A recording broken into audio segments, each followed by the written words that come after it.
why are most of the Muslims terrorists?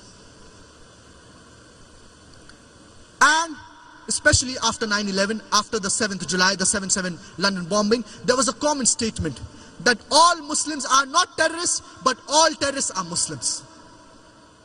What is the meaning of the word terrorist? Terrorist, by definition, means a person who causes terror. Whenever a robber sees a policeman, he is terrified.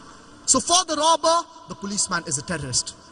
I am aware that this word terrorist is more commonly used to terrorize an innocent human being.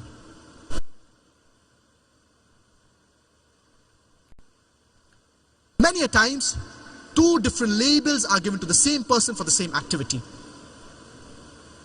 More than 50 years back, there were people who were fighting for the freedom of the country, for the freedom of India. And these people, when the Britishers were ruling over India, and these people by the British government, they were called as terrorists. Whereas by the common Indians, they were called as freedom fighters, as patriots. Same people, same activity, but two different labels. If we agree with the view of the British government that the Britishers had come to rule over India, then you would call these people as terrorists. Whereas if you agree with the view of the common Indians that the Britishers had come to do trade, they had no right to rule over us, then you would call these people as freedom fighters, as patriots. Same people, same activity, but two different labels.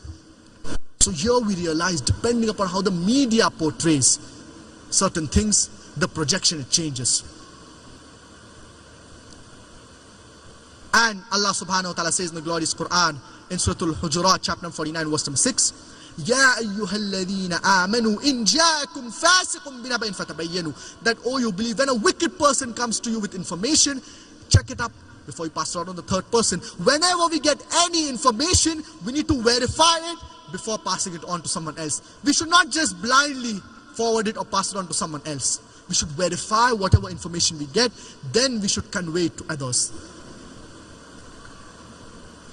We have the example of the American Revolution in 1775. George Washington, when the Britishers, they were ruling over America, George Washington, he was called as terrorist number 1. Later on, when America gets its freedom, George Washington, he's made the president of USA. Imagine terrorist number 1 becomes the president of USA. We have the example of Nelson Mandela, when South Africa was ruled by the white apartheid government. Nelson Mandela was imprisoned in Robben Island for more than 25 years. And Nelson Mandela, by the white apartheid government, was called as terrorist number 1. Later on, when South Africa gets its freedom and the white apartheid government is thrown out, Nelson Mandela gets the Nobel Prize for Peace. Imagine terrorist number 1 gets the Nobel Prize for Peace. Not that he was bad, then he became good. For the same activity for which he was called as a terrorist, he gets the Nobel Prize for Peace. So here we realize the media, it is very powerful. Whatever label the media gives an individual, that label gets stuck to him.